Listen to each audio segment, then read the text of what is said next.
if the Supreme Court decides that the executive branch or the national government will have to return this money, then naturally the national government will comply. We will put it in the budget. That budget will be passed by Congress, and we will comply.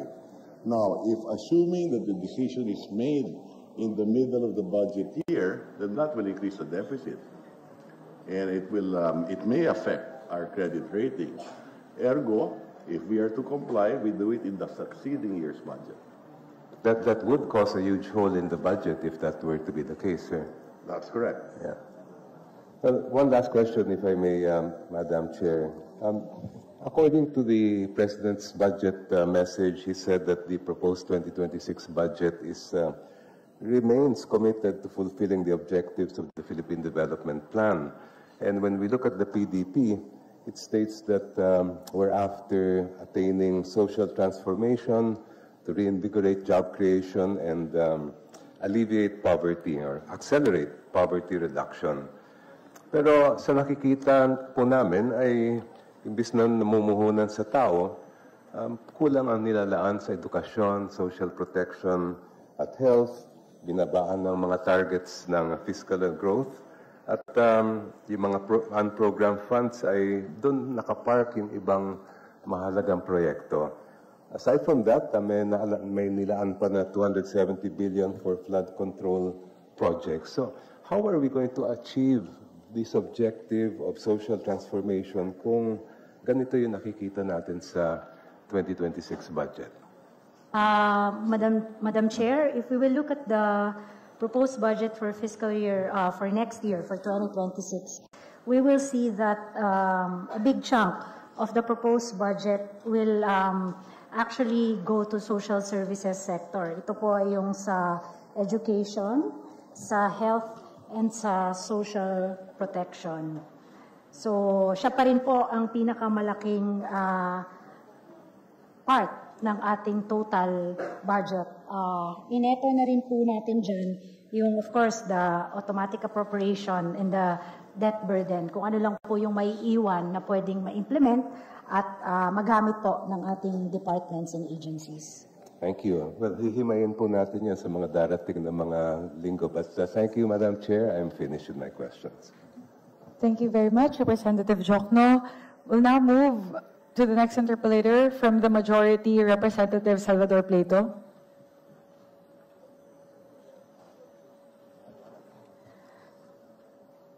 The next interpellator, Representative Eulogio Rodriguez. Next interpellator, Vice Chair Roger Mercado from the majority.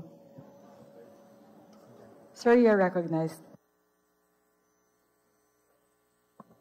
Thank you very much, Madam Chair, for recognizing me. Good afternoon to our beautiful and handsome members of DBCC. Yeah, Madam Chair, parang may trending dito, Madam Chair. Kasi I have been a congressman since 1987. And until now po, pareho pa rin ang mga percentage share ng na nakalagay dito. Palaging Luzon, malaki, at ngayon is 24.4%.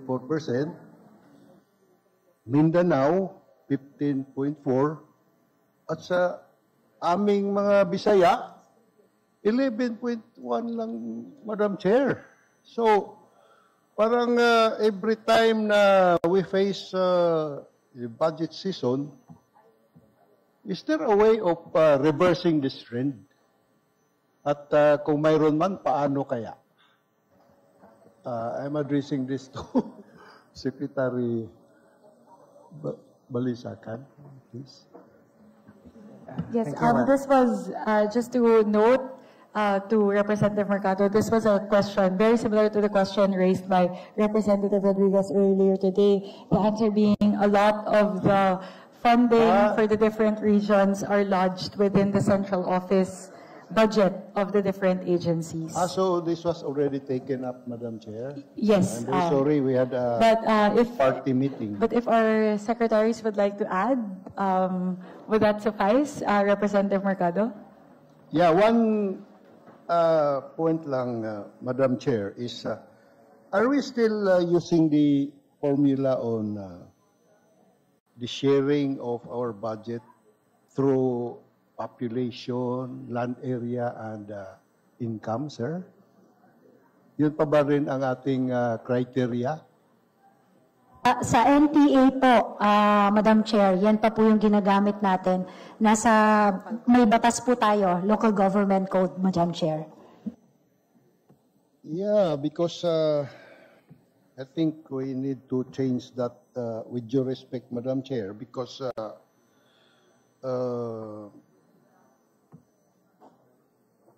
alam mo naman, kung ganito ang share natin, Madam Secretary, talagang walang chance na aangat. So I hope na this will be taken into consideration.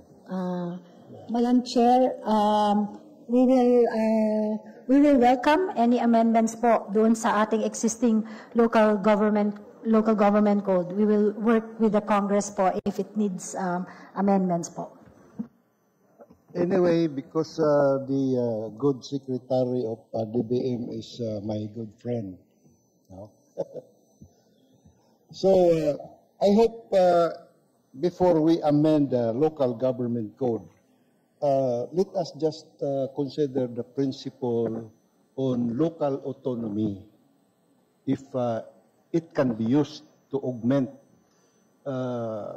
the situation of the Visayan and Mindanao area, because we also, in the local government code, we want to empower the LGUs.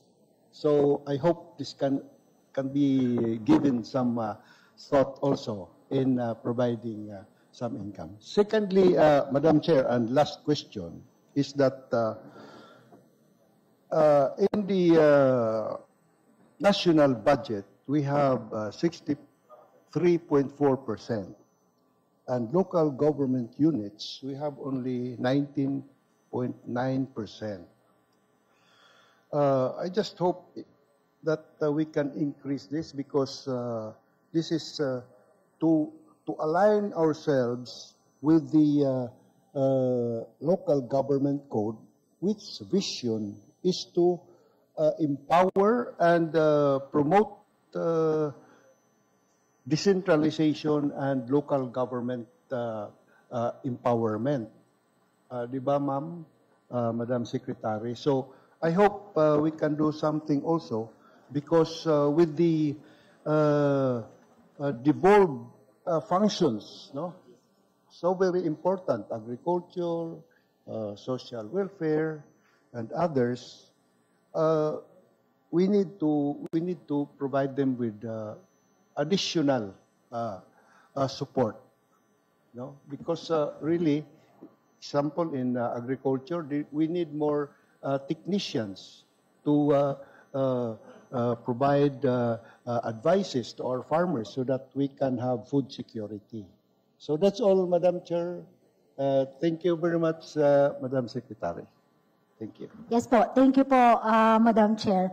We will consider that. Pero gusto ko lang po idagdag na sa under our budget, under allocation to local government units po, nakita po natin na 15% ang increase po ng MTA sa susunod na taon. So lumaki po ito. Na-bridge na po niya yung 1 trillion. It's actually more than 1 trillion pesos now, yung MTA po natin sa local government units.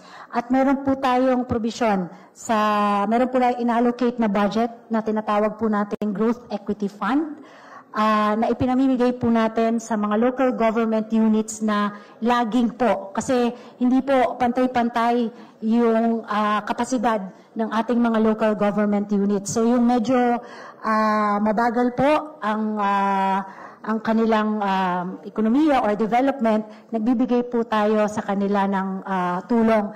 And at the same time po, between the DILG, DOF at DBM po, we continue the capacity building po for our local government units, Madam Chair. Thank you very much, Madam Secretary. Thank you very much, Madam Chair. That's all, Madam Chair. Thank you very much, Representative Mercado. Next to interpolate from the minority, Deputy Minority Leader Laila De Lima. Thank you so much, Madam Chair. Good afternoon, Madam Chair, my colleagues, and our guests here. Medyo susundan ko lang po ng konti yung line of questioning ni Senior Minority, Deputy Minority Leader Egay Erice, and also yung kay Representative Toby Chanco, before I go to another set of questions if there is still time. I'd like to start with the question. We all heard the President during the SONA that he is ready to return the GAB if not fully aligned with the NIP, with the National Expenditure Program of the government. Now, syempre may pinaghuhugutan po yun. There must be a reason why ganyan ang kanyang mga pronouncement.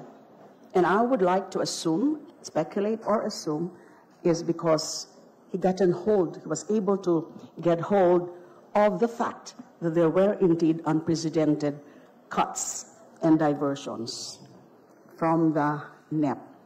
So I'd like to get a confirmation of a factual premise that historically, there are actually no major changes between the NEP and the GA as approved, until the last 3 years of the current administration, where there was unprecedented cuts and diversions.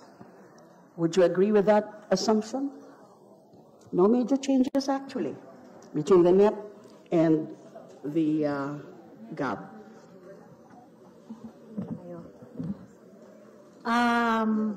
For the past, what I know, Madam Chair, is yes, for the past, say, 4 years. Except during the financial crisis in the 1990s, and of course the pandemic in 2020 to 2022, correct? Yes, Madam Chair. Okay.